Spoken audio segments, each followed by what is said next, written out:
हिंदुस्तान की राजधानी जयपुर, दिल्ली से सटा जयपुर, गुलाबी नगरी जयपुर, मेहमान नवाजी का प्रतीक जयपुर, राजे रजवाड़ों का शहर जयपुर, परंपरा की खुशबू लिए आधुनिक शहर जयपुर।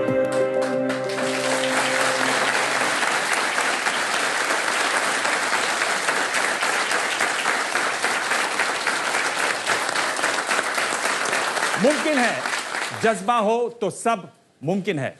नमस्कार, आप सबका स्वागत है। मैं हूं दिबांग और मेरे साथ मंच पर सत्यमेव जयते के होस्ट आमिर खान,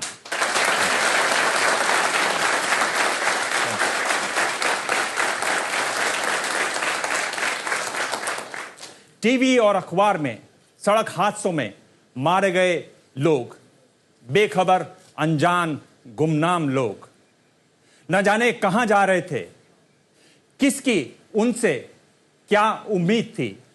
जरूर किसी का बेटा, किसी का भाई, माता, दादा, पल भर में सब आंकड़ों में बदल जाते हैं, मुआवजों में ढल जाते हैं। लेकिन आज सत्यमेव जयते में हमने उन आंकड़ों के पीछे छिपे चेहरे देखे, उनकी जिंदगी साझा की और वो असुरक्षा भी महसूस हुई जो आप और हम में से कल किसी को भी घेर सकती है। और एक बात कि ये नियति नहीं है, ये लापरवाही है, ये जुर्म है और इसके खिलाफ जोरदार आवाज उठाने की जरूरत है। और इसके लिए हम धन्यवाद करते हैं सत्यमेव जयते का, धन्यवाद करते हैं आमिर खान का। दिबांग, पहले तो मैं यहाँ मौजूद सबसे पूछना चाहूंगा कि आप लोगों को शो कैसा लगा? आप लोग ने देखा, अभी शो देखा? क्या आप बताइए, आपको शो कैसा लगा? बहुत कमाल था। और सबसे कमाल की बात जो जानने को मिली कि कार को आप कार रहने दीजिए, शराब और नशा पीकर उसको बार न बनाइए। कार को बार न बनाएं। बहुत संक्षेप में आपको कैसा लगा? सबसे पहली चीज़ तो ये है कि कार में फर्स्ट एड किट भी होना बहुत ज़रूरी है, क्योंकि यूजुअली लोग रखते ही नहीं है, तो उनको खुद को पता ही नहीं क्या होने वाला है। जी, आप बताइए कैसा लगा आपको शो? शो बहुत अच्छा है। सरकार की बहुत सख्ती की आवश्यकता है। बिना सरकार के सख्ती के कोई चीज़ संभव नहीं है, पर्टिकुलरली हिंदुस्तान के अंदर। और उसके साथ ही हमारे सबकी सुरक्षा, सबकी जीवन बन पाएगा। और नेशनल सरकार को कुछ करना चाहिए, हम भी क्या करेंगे कि नहीं? जी सर, हर इंसान को मानवता का मंत्र याद रखना चाहिए। मानव का मानव के प्रति प्रेम, तभी हम लोग रोड से लोगों को उठा के अस्पताल तक पहुंचा पाएंगे। जी बोलिए। हमें अपने आप को बदलना चाहिए, उसके बाद में दूसरों को बदलना चाहिए। क्या अपने आप को बदलना चाहिए, फिर दूसरों को बदलेंगे? आमिर, आप क्या कहना चाहेंगे इस पर? देखिए, ये मुद्दा जो है, मैं आपको बताऊं इसके पीछे कि जब भी हमने रिसर्च की, हम हर परिवार से, हर इंसान से पूछा, तो सबके परिवार में या नज़दीक की दोस्त में कोई ना कोई ऐसा है जिसका एक हादसे में या तो मौत हुई है या बहुत गंभीर चोट आई है। तो कोई ऐसा आदमी नहीं है हिंदुस्तान में जो इससे बच पाया है। मतलब या तो आप या आपके परिवार में कोई होगा, आपके नज़दीक कोई होगा जिसके साथ ऐसा हुआ है। तो ये हम सब की कहानी है, ये हम सब की कहानी। और ये वक्त आ गया, हम क्योंकि ये चीज़ें रोकी जा सकती हैं। अगर सलिया जो 6 फुट बाहर निकला है, अगर हम सिर्फ यही एक चीज़ बंद कर दें तो हर साल 9,000 लोग बच पाएंगे। जी, एक चीज़ करने से 9,000 लोग बच पाएंगे। तो इसी तरह हम सारी चीज़ें जो हम बहुत आसानी से उनको हम ठीक कर सकते हैं। हर आदमी हेलमेट पहने तो और पता नहीं कितनी जानें बच जाएंगी। हर आदमी सीट बेल्ट लगाए तो और पता नहीं कितनी जानें बच जाएंगी। हम सेल फोन का इस्तेमाल ना करें जी, और कितनी जानें बच जाएंगी। ये चीज़ें हमको सरकार का वेट ही नहीं करना है, हम ये चीज़ें खुद कर सकते हैं। हम शराब पी के ना चलाएं, पता नहीं कितनी और जानें बच जाएंगी। तो ये जो आंकड़ा है कि एक जंबो जेट रोज क्रैश हो रहा है, मतलब 380 लोग रोज मर रहे हैं, वो आधा भी नहीं हो जाएगा अगर हम ये बेसिक चीजें करें, ओवरलोडिंग ना करें, बेसिक चीजें हम करें तो ये चीजें अपने आप बहुत सारे लोग बच पाएंगे। इस पर आप भी अपनी राय, सुझाव, संदेश, सवाल हमें भेज सकते हैं फोन के जरिए। आप फेसबुक भेजें, आप ट्वीट करें। और आपको ये बता दें कि जो स्पोर्ट्स का हमारा पिछला कार्यक्रम था, उसमें हमारे पास रिकॉर्ड आपके संदेश आए हैं। इस पर आंकड़ा हम बाद में बताएंगे, आप हमें फोन करें। आमिर खान हमारे साथ हैं इस समय। हमारे साथ एक कॉलर हैं, अखिल शर्मा कानपुर से। अखिल, आमिर बैठे हैं, आप अपना सवाल सीधे पूछिए। जी, अखिल की आवाज तो नहीं आ रही है। ये लाइव में अक्सर ऐसा हो जाता है कि आप करेक्शन देखते हैं कभी कि हाँ। फोन लगेगा और फोन आमिर जी, आप बहुत मार्वलस काम कर रहे हैं। आपने इस शो को दिखाकर लोगों को वाकई में जागृत किया है कि वो इतना अवेयर हो सके कि वो जीवन में आने वाली ऐसी घटनाओं के प्रति पहले से ही जागरूक रहे। जी जी जी जी जी बहुत बहुत शुक्रिया। मुझे अच्छा लगा कि आपको शो पसंद आया। कोई आपका खास सवाल है हमारे लिए? जी। हमारे पास एक और कॉल है इस समय, मुंबई से मंजू है हमारे पास। मंजू, आप अपना सवाल पूछिए, आमिर खान हमारे साथ हैं। हेलो। हाँ मंजू जी, मैं आमिर बोल रहा हूँ। हाँ सर, मेरा 14 साल का लड़का जी कैनेट ब्रिज पे जा रहा था तो उसका बाइक से एक लड़के ने एक्सीडेंट किया। ओहो नी के ऊपर पूरा पैर टूट गया, 2 बार ऑपरेशन हुआ। ओहो आज भी दर्द रहता है। उसके बाद मेरी लड़की को एक 21 साल की लड़की ने मीटिंग के लिए जा रही थी। 21 साल की लड़की दिन में 2 बजे शराब पी हुई थी और उसने उसके एंकल पे गाड़ी चढ़ा दी। 3.5 महीने तक मेरी बेटी बेड पे रही। जी मुझे जी, इतनी प्रॉब्लम हुई है दोनों बच्चे के एक्सीडेंट के कारण, और उस लड़की को रातों रात पुलिस वालों ने छोड़ दिया। और आज भी बजाज अलायंस वालों ने हमको कोई भी इसका इंश्योरेंस का क्लेम नहीं दिया। मतलब इतनी धांधली हर जगह चलती है ना सर, कि कोई भी अपने बच्चों के बारे में बाहर जाते हैं तो कोई भी सेफ्टी महसूस नहीं कर सकते हम लोग। दोनों बच्चे मेरे दोनों का एक्सीडेंट हुआ। दोनों आप सही कह रहे हैं मंजू जी, आप सही कह रहे हैं, आप सही कह रही हैं। और बड़ा दुख हुआ मुझे आपकी बातें ये सुनकर। और यही हमें सोचना है कि हम अगर हम बेसिक चीजें फॉलो करें, जैसे वो उन्होंने कहा एक महिला शराब पी के गाड़ी चला रही थी, तो इससे या वो मतलब उसकी उम्र जो भी हो, अब वो शराब पी के गाड़ी चला रही हैं, वो उसने आपकी बेटी को नुकसान पहुंचाया, खुद को उसको नुकसान हुआ होगा। क्या क्या फायदा हुआ इससे? तो ये बेसिक चीजें अगर हम करें और ये हमारे हाथ में हम ये करें तो हम अपनी जिंदगी सुधार सकते हैं। जी। और ट्विटर पर अगर आप देखें आमिर, तो ट्विटर पर एक तरीके से आपका जो कार्यक्रम है वो इस समय नंबर 1 ट्रेंड कर रहा है। अच्छा और ट्विटर पर जो हमारे साथ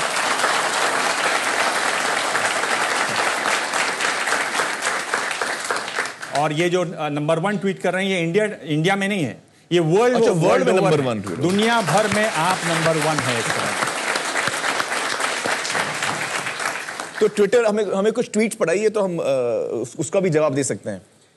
जैसे जैसे हमें ट्वीट्स भी आप मुझे टीवी पे दिखा सकते हैं। जी हाँ, आप ये देखिए, ये ट्वीट है, ये सनम करुणाकर, और ये कह रही हैं कि I am an accident survivor, lost both my parents in a crash 19 years ago and I'm paralyzed since then. Stronger laws are needed. Stronger laws are कड़े कानूनों की जरूरत है। जी, बात बिल्कुल सही है। जहां तक मेरी जानकारी है, इस वक्त एक नया कानून पे काम हो भी रहा है, जो हमारे ट्रांसपोर्ट मिनिस्टर शायद उस ट्रांसपोर्ट मिनिस्ट्री इस पे काम कर रही है, नए कानून पे। तो इस नए कानून में ये सारी चीजें इंक्लूड होनी चाहिए जी।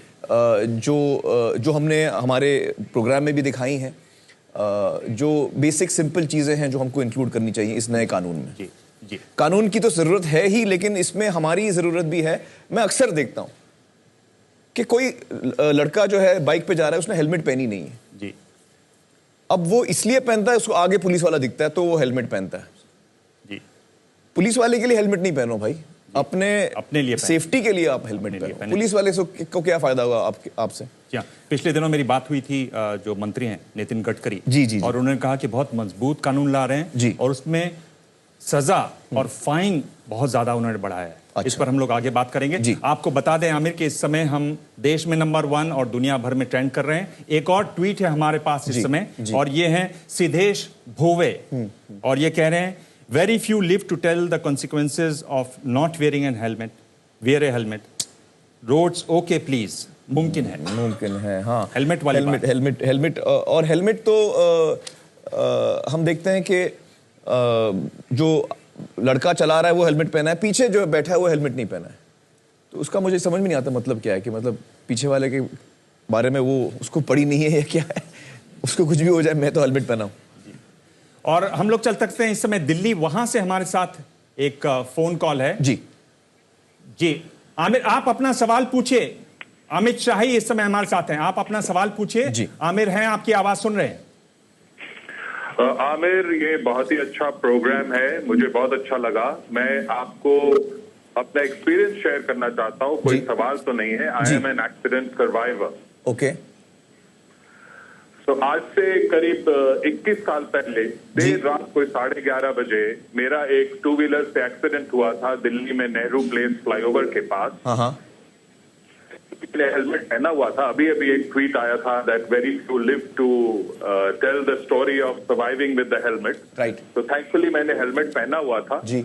और मेरे ठीक पीछे एक सिख जेंटलमैन थे गाड़ी में रात के 11:30 बजे जी। उन्होंने मुझे होली फैमिली हॉस्पिटल पहुंचाया, जो कि करीब वहां से 2 किलोमीटर पे था जी। तो एक्सीडेंट के probably within 5 to 7 minutes I was in the hospital. Okay, very good. And I had a head injury. And the gentleman was kind enough to उन्होंने immediately मेरे फैमिली को इन्फॉर्म किया और करीब आधे घंटे के अंदर मेरी फैमिली भी वहां पे आ गई। And I have lived to share my experience with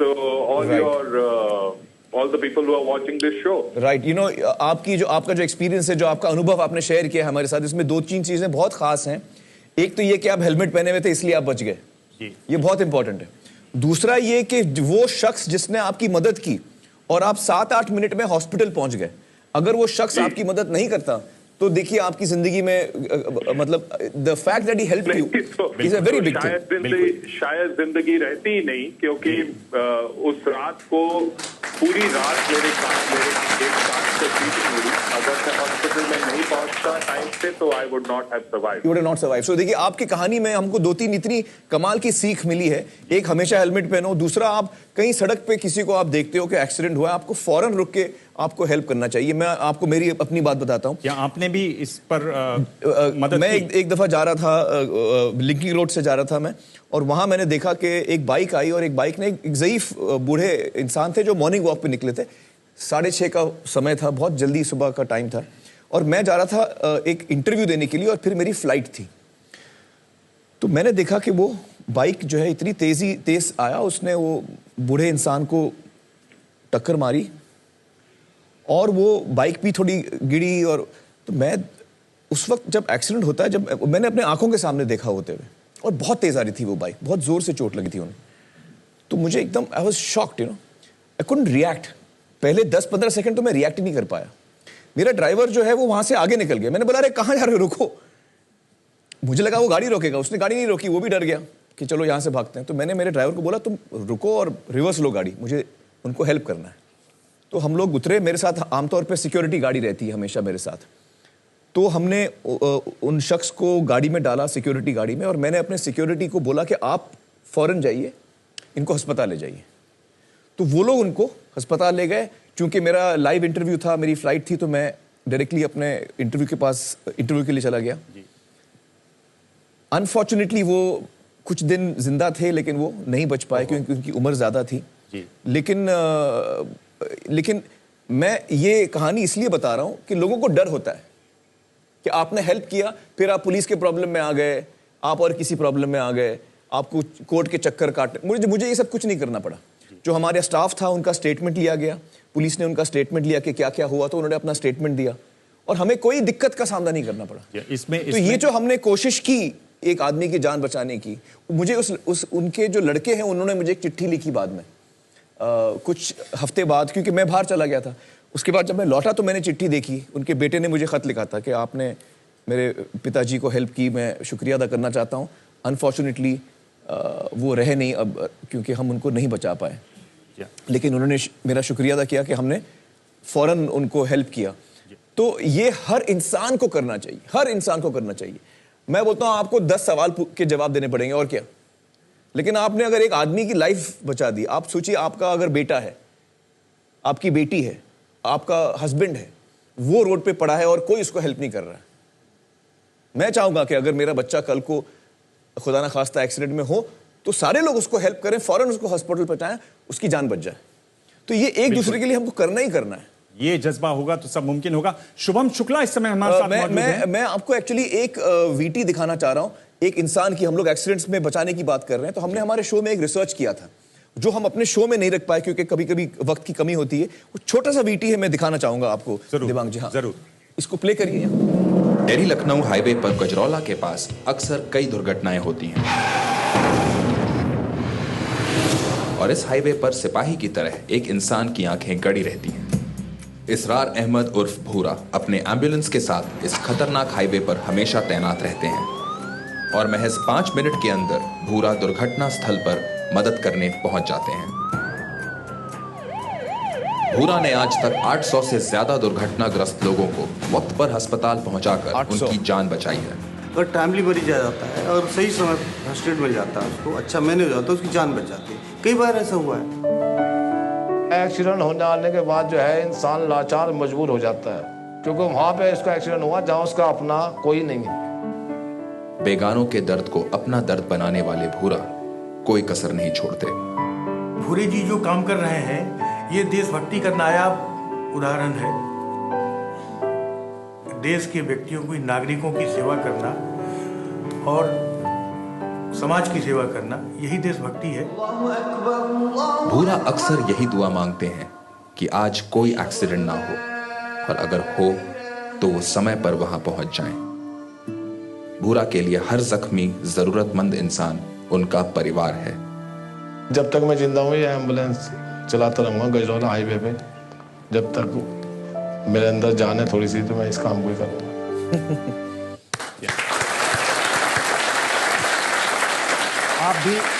आप भी अपनी राय हमें भेज सकते हैं फेसबुक पर, ट्विटर पर, और आप हमें सीधे फोन कॉल भी कर सकते हैं। आपको बता दें कि ट्विटर पर हम इस समय दुनिया में और हिंदुस्तान में नंबर 1 पर हैं, ट्रेंड कर रहे हैं। आपका सहयोग, उसका धन्यवाद। और आपको बता दें कि हमारा मिस्ड कॉल क्वेश्चन है, क्या आप चाहते हैं कि देश में सड़क सुरक्षा का ऐसा कानून बने जिसमें पैदल यात्रियों को और खास तौर पर जो विकलांग है उनको मदद मिले? इस नंबर पर आप फोन कीजिए। ये टोल फ्री नंबर है, आपको कोई पैसा नहीं देना है। बैठे मत रहिए, फोन कीजिए, अपनी राय जाहिर कीजिए अगर आप इस सवाल से सहमत हैं।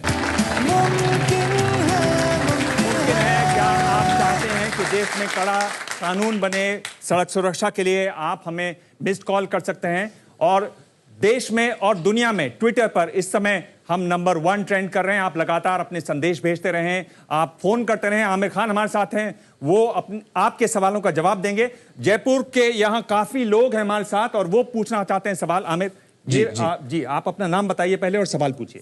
रितिका है जी। सर मेरा सवाल ये है कि हम वुमेन इक्वालिटी और इतने लॉस की जब हम बात करें, जयपुर में जब हम ड्राइविंग टेस्ट देने जाते हैं तो एक लड़की को सिर्फ P बनाना होता है, मतलब गाड़ी स्ट्रेट चलानी है। वहीं एक लड़के को 8 बनाना होता है, मतलब पहले गाड़ी स्ट्रेट चलाएगा देन वो रिवर्स बनाएगा। जबकि जब सड़क पे चल रहे हैं तो दोनों बराबर ही चल रहे हैं। लड़की सिर्फ P बनाएगी, सीधा गाड़ी चलाएगी, वापस आ जाएगी, और लड़का 8 बनाएगा, सीधा जाएगा देन रिवर्स में एक गोला और बनाएगा। तो सर लॉस इक्वल कहाँ है? तो ये इक्वल होने चाहिए, क्योंकि औरतों को और मर्दों का जो टेस्ट है वो एक ही होना चाहिए। जाहिर है, आप बिल्कुल सही कह रही हैं, सबका टेस्ट एक होना चाहिए। बल्कि मैं बताऊं आपको कि हिंदुस्तान में तो हमको लाइसेंस बड़ी आसानी से मिल जाता है, हम कुछ खास ऐसे हमारे टेस्ट नहीं होते। बाकी जो कंट्रीज हैं, अमेरिका में आप देखिए कि पहले रिटन एग्जाम होता है।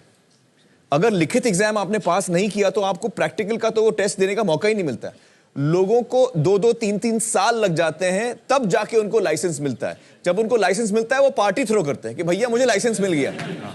तो जो आदमी अमेरिका में गाड़ी चला रहा है उसको वाकई गाड़ी चलानी आती है, सारे रूल्स रोड के वो फॉलो करता है, उसको मालूम है साइंस का क्या मतलब होता है, उसको मालूम है रोड की एटिकेट क्या होती है, उसको मालूम है, तभी उसको लाइसेंस दिया जाता है। तो यहां तो हम ऐसे बांटते रहते हैं लाइसेंसेस, तो ये इसलिए इसका ये कारण है एक कि एक्सीडेंट ज्यादा होते हैं हमारे यहाँ। दिमाग जी, और मुमकिन है, और उसके अलावा सत्यमेव जयते जो लोगों ने देखे उसकी भी राय हम आपको बता रहे हैं। इस समय हमारे साथ एक कॉलर हैं सतना से, शुभांग। आप अपना सीधे सवाल पूछिए, आमिर आपका सवाल सुन रहे हैं। जी सर, पूछिए। हेलो, हाँ जी, मैं आमिर बोल रहा हूँ, बताइए मुझे। जी आमिर जी नमस्कार। सबसे पहले सर नमस्कार। और मेरा नाम शुभांग शुक्ला है सर, मैं MP के सतना शहर से बोल रहा हूँ सर। जी। और सबसे पहले तो सर आमिर सर, मैं आपको और आपकी पूरी सत्यमेव जयते टीम को 120 करोड़ हिंदुस्तानियों की तरफ से धन्यवाद करना चाहूंगा। शुक्रिया जी सर, मुद्दे तो सभी उठाते हैं बट इनमें करने के लिए कोई सर साहस दिखाता है, जो कि सत्यमेव जयते टीम कर रही है। बहुत बहुत शुक्रिया। सर मेरा क्वेश्चन भी है और ये सुझाव भी है कि सर लगभग डेली 380 से और 400 तक एक्सीडेंट होते हैं हमारे देश में, और इन पर तब 5 से 10 हजार तक का जुर्माना या आम धारा लगा दी जाती है। तो क्या सर ऐसा होना चाहिए कि इसको आम धारा न लगाकर और मर्डर के नजरिए से देखा जाए, मर्डर की धारा लगाई जाए ऐसा, और प्लस उसमें एक्सीडेंट की धारा। दूसरी चीज सर, जो ड्रिंक पीकर वाहन चलाते हैं तो उसमें 4-5 हजार का सर फाइन लगा देते हैं। तो क्या ऐसा होना चाहिए सर कि 6 महीने या 1 साल तक जो ड्रिंक पीकर वाहन चलाए उसका लाइसेंस 6 महीने या 1 साल तक रद्द कर दिया जाए सर? देखिए, मैं आपकी इस बात से सहमत हूं कि हमें कानून को और सख्त करना चाहिए, लेकिन मैं ये नहीं मानता कि एक्सीडेंट को जो है हमें को मर्डर में कन्वर्ट कर देना चाहिए, क्योंकि वाकई कई दफा एक्सीडेंट ही होता है और उसको कॉन्सेप्चुअली हम कह सकते हैं कि ये मर्डर के तरह है, क्योंकि हम जो चीज रोक सकते हैं, जैसे हमारे शो में हमने देखा कि मुझे पता है कि मैंने गाड़ी सीखी नहीं है ठीक से, मेरे पास लाइसेंस ठीक से नहीं है, फिर भी मैं गाड़ी चला रहा हूं। मुझे मालूम है कि मेरी ट्रक में ओवरलोड किया हुआ है सामान, फिर भी मैं चला रहा हूं। तो अब ये चीजें हैं जो हम कह सकते हैं कि ये एक्सीडेंट से हटकर मर्डर की तरफ आ रहा है। लेकिन उसको एक्सीडेंट के केसेस को मर्डर केसेस बना देना, ये मैं नहीं मान सकता आपकी बात, ये भी सही नहीं होगा, क्योंकि हमको हर इंसान के साथ न्याय करना है, ज्यादा सख्ती भी नहीं दिखानी है हमें जो नॉर्मल सख्ती है, जो एक कानून को फॉलो करना है उसको फॉलो करना है। दूसरी बात आपने ये कही कि पी के जो चलाते हैं उसको हमको और सीरियसली लेना है। आप बिल्कुल सही कह रहे हैं, जो आदमी पी के गाड़ी चलाता है उसको सख्त सजा मिलनी चाहिए, चाहे उससे एक्सीडेंट हो या ना हो। अगर उसको हम किसी को पकड़े जो गाड़ी चला रहा है जिसने शराब पी है, तो उसको आपने शायद 6 महीना 1 साल जेल में बंद करने की बात की है, पर इसमें लेकिन मैं आपको बताऊं देवांग जी, बंबई में ये हुआ था, जो एक नया कानून आ रहा है जी, उसमें अगर आप दारू पी के शराब पी के गाड़ी चलाते हैं, स्कूल की बस चलाते हैं जी, तो आपको 3 साल की सजा होगी, 50,000 रुपए फाइन होगा जी, और आपका लाइसेंस तुरंत रद्द कर लिया जाएगा। हम लोग दिवांग जी, मैं एक और चीज कहना चाहूंगा। कुछ साल पहले बंबई में एक पुलिस अफसर ने ये शुरू किया था ड्रंक ड्राइविंग के बारे में। वो क्या करते थे, आपको अगर उन्होंने पकड़ा आपने शराब पी है तो वो आपको जेल में ले जाते थे और आपको 1-2 दिन या 3 दिन जेल में रखते थे। वो 1 साल नहीं, 1-2 दिन 3 दिन, वही बहुत था। बंबई में लोगों ने शराब पी के गाड़ी चलाना बंद कर दिया था। जब लोग बाहर जाते थे पार्टी वार्टी में, तो वो एक नई कंपनी खुल गई थी, वो सिर्फ ड्राइवर सप्लाई करती थी।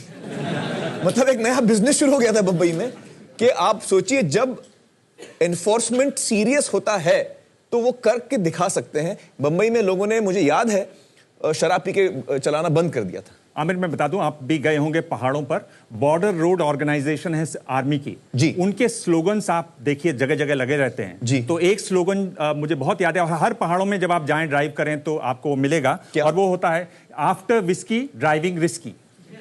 After whisky driving risky. हमारे पास अविनाश गौरेकर हैं इस समय मुंबई से। आप अपना सवाल पूछिए, आमिर लाइव हैं आपके साथ।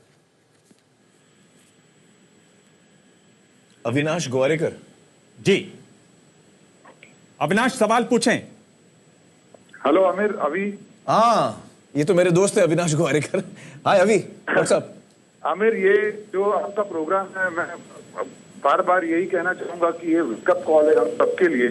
जब देखता हूँ मुझे एक्चुअली शर्म आती है कि हम ऐसी चीजें करते हैं देश में, और हर बार मैं जब एवरी एपिसोड देखता हूँ मुझे लगता है कि at least I am not guilty of it. आज मुझे बहुत, मैं ऑनेस्टली ये कहना चाहता हूँ टीवी के कि you use a very strong word कि दीज आर मर्डरर्स। तो आपको मालूम है मुझे कितना ड्राइविंग का शौक है, मैं सब जगह गाड़ी चलाता हूँ, आप मेरे साथ बहुत बार बैठे हैं जी, और मैं हर बार जब आप गाड़ी में होते हो तो I see to it that I don't break a signal anything, क्योंकि मैं ऑडियंस को भी बताना चाहता हूँ ये मुझे कभी भी स्पीडिंग करने नहीं देंगे, कभी भी मुझे थोड़ा भी मैं सिग्नल तोड़ता हूँ तो आपको बहुत ही, you get very angry with these things. तो मुझे आज ये लग रहा है, मैं बहुत हिल गया हूँ ये प्रोग्राम देख के, मुझे ये लग रहा है कि I was a potential murderer and I could have done something very nasty. मेरे हाथ से कुछ भी हो सकता था। मैं लकीली शराब नहीं पीता, लेकिन I am guilty of over speeding, I am guilty of breaking signals in Mumbai city. And मुझे देख के आज बहुत जेन्युइनली शर्म आ रही है। मुझे नेशनल टेलीविजन पे ये कहना है कि मैं कसम खाता हूँ मैं आज के बाद एक भी लॉ नहीं तोड़ूंगा। और खतरनाक होते हैं। मुंबई से यू नो मैं शिमला तक गया गाड़ी चलाते हुए आया। मुझे ये शो देख के अभी lucky, I am feel lucky कि मेरा कोई एक्सीडेंट नहीं हुआ, कुछ नहीं हुआ। और मैं वेल अभी thank you for the call अभी, and I am really happy कि आपने ये चीज इतने खुले दिल से कही कि आप आज महसूस कर रहे हैं शो देख के कि कुछ चीजें आपने की हैं जो आप खुश नहीं हैं, कानून जो ड्राइविंग के रूल्स हैं आपने तोड़े हैं, लेकिन आइंदा आप ऐसा कभी नहीं करेंगे। मुझे ये सुन के बहुत खुशी हुई है अभी, और अब मैं जब आपके साथ बैठूंगा तो मुझे भी तसल्ली होगी।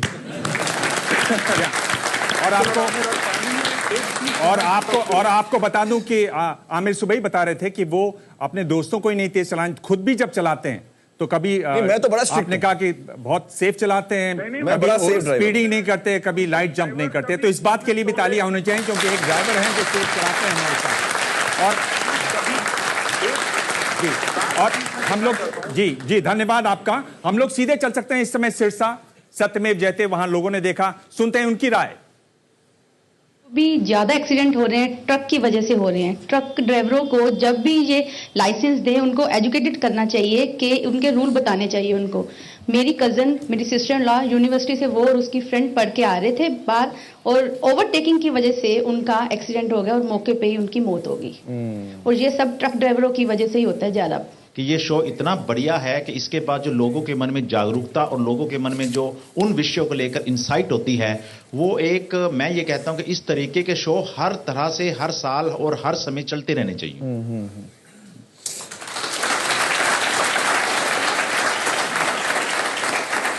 नहीं, मुझे बड़ी खुशी है कि लोगों को ये हमारा टॉपिक पसंद आया। और मैं आपको एक और चीज़ बताऊं कि ये टॉपिक ऐसा था जिसके लिए हमें बहुत सारी चिट्ठियां आई, बहुत सारी ईमेल्स और चिट्ठियां हमारे वेबसाइट पे आई कि आप इस टॉपिक पे आप शो करिए। बल्कि कुछ लोग आईआईटी के स्टूडेंट्स थे, उन्होंने हमको उन्होंने कुछ वो शुरू किया था, सिग्नेचर ड्राइव, लोगों का सिग्नेचर ले रहे थे कि सत्यम जयते को बोलो कि रोड एक्सीडेंट्स पे अच्छा हम लोग एक टॉपिक करें, हमारा लोकतांत्रिक तरीके से तय हुआ। नहीं, और ये इशू एक्चुअली हम सीजन 1 से इसको रिसर्च कर रहे हैं, ये 2-3 साल से हम इसको रिसर्च कर रहे हैं, और ये बहुत ज़रूरी एक मुद्दा है हमारे देश के सामने। हमको बहुत आगे जाना है, हिंदुस्तान को बहुत आगे जाना है। हम ये सब चीज़ों को इसमें हम नहीं उलझ सकते। आप भी अपने ट्वीट लगातार भेजें, फोन करें, आमिर बैठे हुए हैं, आपके सवालों का जवाब देंगे। और ये ट्वीट है गौरव दास का, ये कहते हैं reckless drivers are nothing but murderers, prove Shailesh's case. Shailesh का जो ये आप देख सकते हैं ट्वीट स्क्रीन पर केस था, वो ये दिखाता है कि ये मर्डरर्स हैं। जी, सही कहा इन्होंने, सही। क्या नाम है इनका, आपने बताया? गौरव दास। गौरव दास ने सही कहा, कंप्लीटली अग्री विद गौरव। और मुझे बताइए ट्वीट्स, और बताइए क्या आ रहा है। और आप और भी ट्वीट लगातार देख सकते हैं, और भी ट्वीट हम आपके सामने लाएंगे, लेकिन उससे पहले आमिर चलें चंडीगढ़। हाँ, वहां पे हरबंस सिद्धू जी हमारे साथ हैं। हाँ। जी, आप अपनी बात रखें, आमिर आपकी बात सुन रहे हैं। आमिर साहब, सबसे पहले I would like to thank you for taking up this important cause of road safety. Thank you.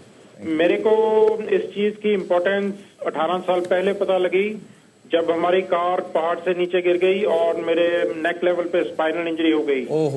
तो उस टाइम से लेकर अब तक मुझे इस चीज का एहसास हुआ कि पैदल चलना कितना जरूरी है। बिकॉज सिंस ये हरमन जी की तस्वीर, ये उनकी तस्वीरें भी हम देख रहे हैं। जी हरमन जी। और इस चीज पे अब काम करते हुए मेरे को तकरीबन 10 साल हो गए हैं, और पिछले 2.5 साल से मैं एक बड़े अहम मुद्दे पे काम कर रहा हूँ, जो कि हाईवेज के ऊपर आपने शराब के ठेके देखे होंगे। जी हाँ। यानी कि शराब की दुकानें, लिकर शॉप्स। तो एक आपको मैं आंकड़ा देता हूँ, just on A stretch of 291 kilometres of national highway 1, there are 185 liquor shops. So that means every 1.5 kilometer you are invited for a drink. और इस चीज को लेकर हमने सरकार के खिलाफ हाई कोर्ट में एक PIL डाली थी। सरकार के खिलाफ? हाँ बिल्कुल, क्योंकि सरकार ही वो ठेकों को अलाउ करती है रोड पे चलने के लिए। सही कह रहे हैं आप। और जब ये PIL डाली तो लिकर माफिया की तरफ से भी थ्रेट्स आई, और गवर्नमेंट की तरफ से भी बड़ी स्ट्रांग ऑपोजिशन हुई, क्योंकि उनके लिए रेवेन्यू ज्यादा जरूरी है। उन्होंने अपने एफिडेविट्स में ये लिखा है कि रेवेन्यू एक इम्पोर्टेंट चीज है। अब हाई कोर्ट से हम वो केस जीत गए हैं, लेकिन आपको ये सुन के हैरानी भी होगी और परेशानी भी होगी कि जो सरकार है उसने सुप्रीम कोर्ट में हमारे अगेंस्ट अपील डाली है कि उनको हाईवेज के ऊपर शराब बेचने की परमिशन दी जाए। ये अजीब बात बोल रहे हैं हरमन जी, मैं इस पे थोड़ा आपको रिएक्ट करना चाहूंगा। हरमन जी एक मिनट सुन लीजिए। हरमन जी, मुझे बड़ा ताज्जुब हो रहा है कि सरकार, हम समझते हैं कि सरकार को इसमें रेवेन्यू मिलता है, उनको आमदनी कमाई होती है जो हम सबके काम आती है, लेकिन वो लेकर आप और जगह आप दुकान लगा सकते हैं, शहर के अलग जगहों पर आप दुकान लगा सकते हैं, हाईवे पे मत लगाइए। आप हाईवे पे लगाने की क्या जरूरत है? तो ये आपका पिटिशन बड़ा सही पिटिशन है हरमन जी, और मुझे उम्मीद है कि सुप्रीम कोर्ट में भी आप जीतेंगे और ये हम सबको इसके अगेंस्ट आवाज उठानी चाहिए।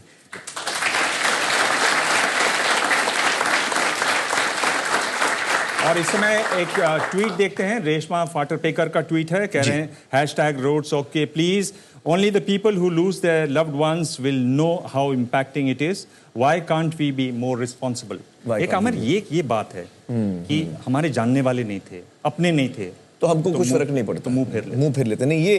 ये बात तो मुझे बार बार दोहरानी है। मैं आपको बताऊं एक चीज कि मैं आज एक प्लेज ले रहा हूं, और वो प्लेज ये है, और मुझे लगता है हम सबको एक अपने मन में जो भी आपको चीज लगे रोड एक्सीडेंट्स को लेके, आप एक कसम आज खाइए।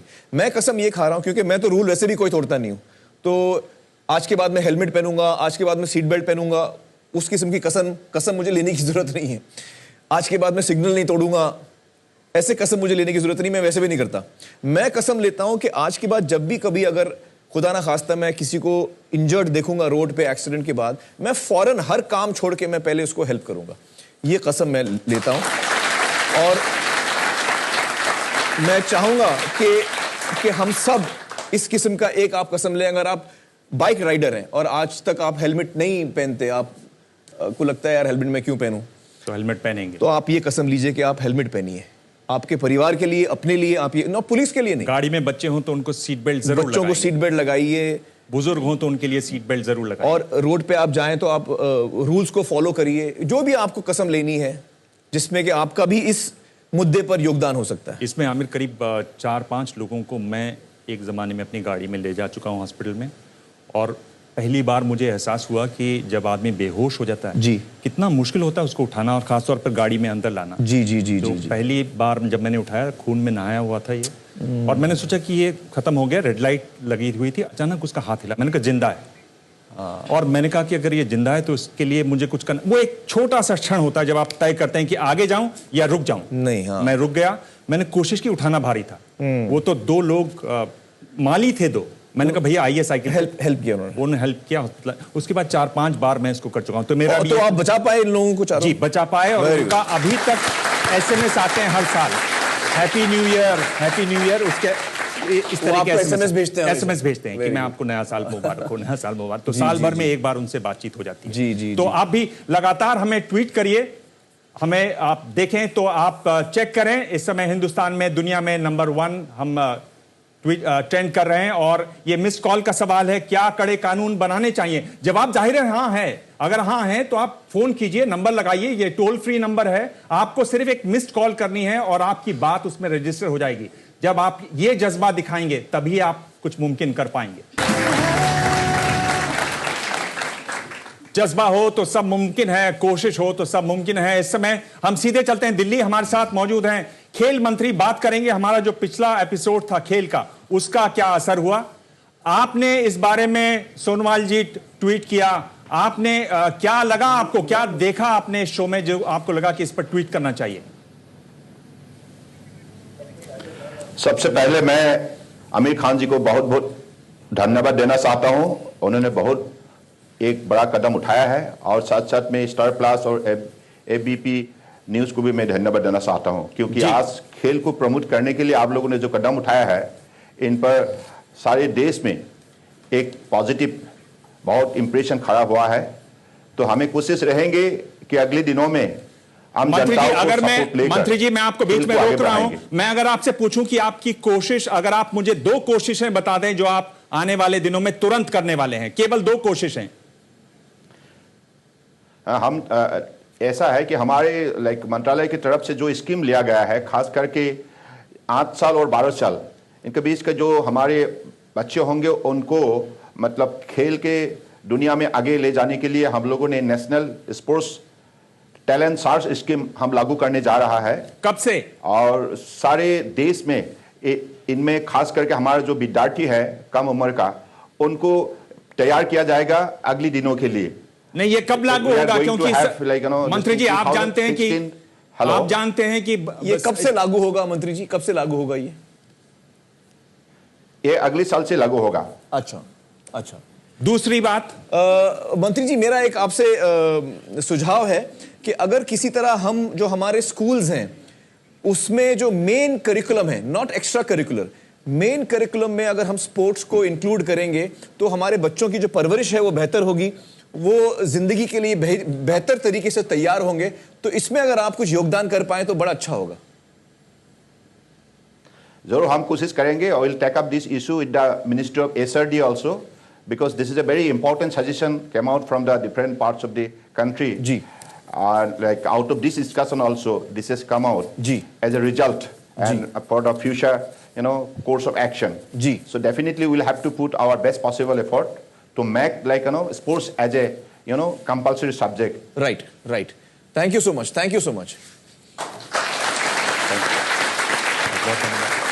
धन्यवाद।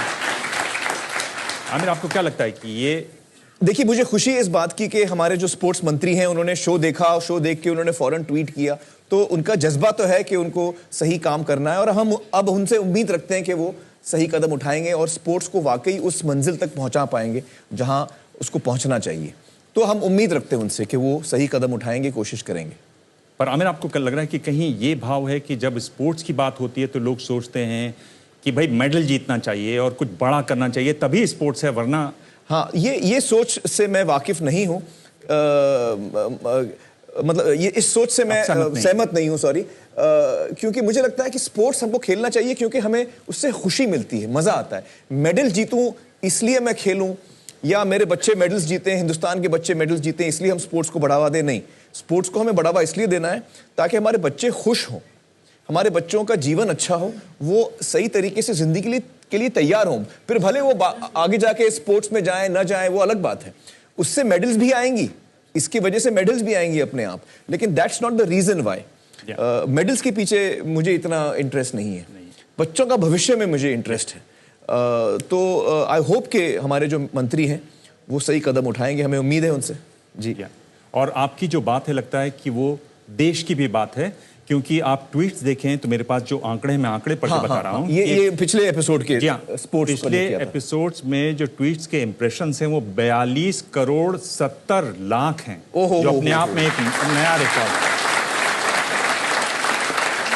है। फेसबुक की बात करें तो 6 करोड़ 90 लाख। वाओ।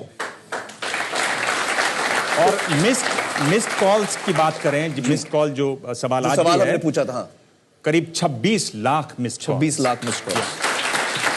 तो जाहिर है ये जो मुद्दा है लोगों को कहीं ना कहीं बहुत गहरे तरीके से इसने छुआ है और लोगों को बहुत पसंद आया। मुझे बड़ी खुशी है ये सारे आंकड़े सुन के। I am very happy to know that. जी हाँ, और आप भी अपने ट्वीट भेजें, मिस्ड कॉल अभी भी लाइंस चालू हैं, आप मिस्ड कॉल करें, उसमें आपको टोल कुछ नहीं देना है, पैसा कुछ नहीं देना है, पर अपनी सिर्फ राय रखकर छोड़ देनी है। और जब तक ये जज्बा पूरे देश में नहीं होगा, देश आगे बढ़ नहीं सकता। बार बार इस बात को कह रहे हैं आमिर खान, तो आप भी अपना कॉल कीजिए। और ये हमारे पास एक ट्वीट है गुरतेज बत्रा का, और ये कह रहे हैं, feeling ashamed for having a bar in my car, no more now. तो आमिर, एक तो बार आपने बंद करवा दिया। क्या नाम है? Gurdeep? Gurtej ji, I am so happy to read your tweet Gurtej. मुझे इतनी खुशी है गुरतेज जी, आपने ये ट्वीट किया है कि आपने एक तरह से पब्लिकली माना है कि आप कुछ एक गलत काम कर रहे थे, लेकिन अब आइंदा आप नहीं करेंगे। तो hats off to you, and I hope कि और ज्यादा लोग इस चीज पर आपकी तरह ही अपने जिंदगी में, देखिए हम सब में कुछ ना कुछ गलतियां होती हैं और हम ही अपने आप को सुधार सकते हैं। तो वो एहसास के यार ये काम मैं कर रहा हूं ठीक नहीं है और मैं आज से नहीं करूंगा, ये बहुत बड़ा एहसास है, and I salute you for that Gurtej. Aamir, जो पिछला कार्यक्रम था उसमें मैजिक बस के बारे में कार्यक्रम था। विदिशा इस समय मुंबई से हमारे साथ मौजूद हैं। विदिशा, बहुत समय कम है, संक्षेप में आप क्या कहना चाहती हैं? उस एपिसोड के बाद क्या असर हुआ? अगर हम सिर्फ आंकड़े देखें तो हमारे पास 95,000 कॉल्स आई हैं। 300 लोगों ने ईमेल किए हैं। यूपी, महाराष्ट्र, बंगाल से ऐसे लोग हैं जो अपने इलाके में मैजिक बस प्रोग्राम शुरू करना चाहते हैं। वाह वाह, क्या बात। कई लोग बच्चों के साथ काम करना चाहते हैं। That's wonderful to hear यार। मुझे बड़ी खुशी है कि इतना बड़ा रिस्पांस आया है, क्योंकि हमने मैजिक बस का नंबर दिखाया था अपने शो पे और कहा था लोगों को अगर वो उसके साथ जुड़ना चाहते हैं तो इतना कमाल का रिस्पांस आया उनको। I am really happy to know that. तो फिलहाल वक्त है एक ब्रेक का। आप भी लगातार अपने ट्वीट करें और हमें मिस्ड कॉल करें और बात करेंगे कि आगे कॉलर कौन है। जी, जज्बा हो तो सब मुमकिन है। और सीधे चलते हैं दुर्गापुर, वहां हमारे साथ हैं सतीश शुक्ला, एयरटेल कॉलर। सतीश, आप अपना सवाल पूछें, आमिर आपका सवाल सुन रहे हैं। Hello sir. हाँ सतीश जी। सर, जैसा आपका शो काफी इंस्पायरिंग है और स्पेशली यूथ के लिए बहुत इंस्पायर करता है ये आपका शो। जी, थैंक यू थैंक यू। मेरा क्वेश्चन ये है, जैसे हमारे प्राइम मिनिस्टर मोदी जी ने बोला कि हम अमेरिका के साथ कंधे में कंधा मिला के चलेंगे, तो सर लेकिन जब वो कैसे चल पाएंगे जब तक जैसा देखा जाता है कि बाहर के रोड जो होते हैं वो काफी स्मूथली और अच्छे तरीके से वो होते हैं, उनके बम्पर्स ना काफी ज्यादा हाई होते हैं ना ज्यादा वो होते हैं, उनकी जो ट्रैफिक लाइट होती है वो अट्रैक्ट करता है कि अगर कोई रंग भी किया होगा तो उसके जो लाइट उतना अट्रैक्ट कर जाता है कि वो अपने आप एक बार संभल जाता है। और यहाँ पे जहाँ इंडिया में देखा जाता है लाइट बहुत डीप होती है, तो जिससे और बम्पर काफी हाई होते हैं, ताकि और जैसे ही आदमी गाड़ी बम्पर में चढ़ाता है तो काफी उछलती है, और अगर वो ड्रंक होगा तो स्पेशली और उछल के गिर जाएगा। नहीं, आप सही तो कह रहे हैं। हम लोगों को मतलब इस मुद्दे पर बहुत सारी चीजें करनी हैं जो जरूरी हैं और जो हमारे सामने हमको साफ नजर आ रही हैं कि कुछ चीजें हमको बदलनी है हमारे देश में। अगर हम रोड डिजाइन की बात करें, जो हमारे शो में हमने कहा था, मैं उसको दोहराना चाहूंगा कि रोड डिजाइन एक बहुत बेसिक चीज है। उसके वजह से कितने एक्सीडेंट्स होते हैं और उसकी वजह से हम कितने एक्सीडेंट्स रोक सकते हैं सिर्फ अगर रोड डिजाइन। और हमारे पास हिंदुस्तान में आज तक कोई रोड सेफ्टी एक्सपर्ट हमने नियुक्त नहीं किया है जो रोड्स की सेफ्टी को चेक करे और फिर पास करे रोड को कि हाँ ये रोड अब सही बनी है। तो उनका इन्वॉल्वमेंट नेशनल हाईवेज में बहुत जरूरी है, ऐसे एक्सपर्ट्स का। तो ये सारी चेंजेस जरूर आनी चाहिए और उसके बाद ही चीजें बदलेंगी। और ये जो बता रहे थे आमिर की, जो युवा मारे जाते हैं जी, यानी ग्लोबली दुनिया भर में देखें तो 15 से 24 साल के बीच जो लोग सबसे ज्यादा जिस वजह से मारे जाते हैं, रोड एक्सीडेंट्स। और हिंदुस्तान में ये हिंदुस्तान का भी आंकड़ा है, ग्लोबली भी यही आंकड़ा है। अच्छा, तो यंगस्टर्स मतलब ज्यादा तेज चलाते हैं शायद इसलिए। और एक और दूसरा आंकड़ा बहुत इसमें जो बार बार कहा जाता है कि हिंदुस्तान में दुनिया भर की कुल 1% से थोड़ी ज्यादा गाड़ियां हैं और 11% दुनिया भर के जो एक्सीडेंट्स होते हैं वो हिंदुस्तान में होते हैं। तो इसलिए एक नया कानून लाने की बात नहीं, मतलब रोड एक्सीडेंट्स में हिंदुस्तान नंबर 1 है, ये आप जानते हैं ना, नंबर 1 है हम लोग वर्ल्ड में रोड एक्सीडेंट्स में। यहाँ पे एक और चीज मैं कहना चाहूंगा, पीयूष जी हमें बता रहे थे थोड़ी देर पहले कि हमें ये भी कंप्लेंट आई कि कई दफा अस्पताल में हम जब किसी को ले जाते हैं रोड एक्सीडेंट के बाद, वहाँ बहुत सारे हॉस्पिटल्स हैं जो उस पेशेंट को एक्सेप्ट नहीं करते, फिर हम दूसरे हॉस्पिटल भागते हैं, तब तक वो बेचारा शायद उसकी जान चली जाए। तो सुप्रीम कोर्ट का जो निर्णय है, जो ऑर्डर है, उसके तहत कोई भी अस्पताल चाहे वो प्राइवेट हो या पब्लिक हॉस्पिटल हो, वो ना नहीं कर सकते, उसको पेशेंट को फर्स्ट एड देना ही है। तो ये मैं लोगों को बताना चाहता हूं ताकि उनको ये जानकारी हो। और आपका ये जो मिस्ड कॉल सवाल है, आज का हमारा सवाल है, क्या पैदल यात्रियों के लिए नए कानून में व्यवस्था होनी चाहिए, क्या उनकी हिफाजत की जानी चाहिए? और इस पर आपके लगातार हमारे पास फोन आ रहे हैं और अब तक का जो आंकड़ा है आमिर, वो 11 लाख का है। ओह वाह, 11 लाख आंकड़ा ये पार करने वाला है रोड सेफ्टी के लिए। कार्यक्रम का अंत होने वाला है, आप और कुछ कहना चाहेंगे आमिर इस बारे में? बस मैं यही कहना चाहूँ कि हम सब अगर एक चीज को लेके कसम खाएं कि मैं ये एक चीज नहीं करूंगा, अपनी जिंदगी में आप एक बदलाव लाइए। मैं ये कसम खा रहा हूं कि आज के बाद कभी भी अगर मैं कहीं भी एक्सीडेंट देखूंगा तो मैं फौरन इंजर्ड इंसान को अस्पताल तक पहुंचाऊंगा। ये मैं वादा करता हूं अपने आप से। तो इसी तरह मैं चाहूंगा आप भी ऐसा कोई एक वादा अपने आप से करिए। हम में से हर एक आदमी ऐसा कोई वादा करे तो इसमें, और अगर हम बेसिक चीजें फॉलो करें, सीट बेल्ट पहनिए, हेलमेट पहनिए, शराब पी के गाड़ी मत चलाइए, ये 8-10 चीजें हम करें तो हमें सरकार का इंतजार नहीं करना है, नए कानून का भी इंतजार नहीं करना है। हम चाहते हैं कि नया कानून जो आ रहा है वो अच्छा बने, उसमें सारी चीजें ये इंक्लूड हों उसमें, लेकिन उसका हम इंतजार ना करें। हम अपनी जिंदगी वैसे ही संवार सकते हैं अगर हम ये 8-10 काम सेंसिबली अगर हम ये करें। जल्दी जल्दी में चलते चलते अगले हफ्ते हम क्या दिखाने वाले हैं? अगले हफ्ते का मैं आपको बताऊं, अगले हफ्ते का जो एपिसोड है हमारा, वो शायद सत्यमेव जयते का जो जितने एपिसोड्स हुए हैं, मेरा फेवरेट एपिसोड अगले संडे वाला। हाँ, अगले संडे वाला। तो आप हमारी वेबसाइट पर जाएं, सेव लाइफ फाउंडेशन के बारे में आप मदद करना चाहें तो वहां जा सकते हैं, उसकी सुविधा वहां पर है। और सेव लाइफ फाउंडेशन, जैसा कि आपने आज के सत्यमेव जयते में देखा भी होगा, बहुत अच्छा काम कर रहे हैं, बहुत अच्छा काम कर रहा है। और कुल मिलाकर हादसे में जितने लोग मारे गए उनको बचाना मुमकिन है। जिंदगी एक बेशकीमती नेमत है, उसकी हिफाजत मुमकिन है। जज्बा हो तो सब मुमकिन है, कोशिश हो तो सब मुमकिन है। मुमकिन है। धन्यवाद। धन्यवाद।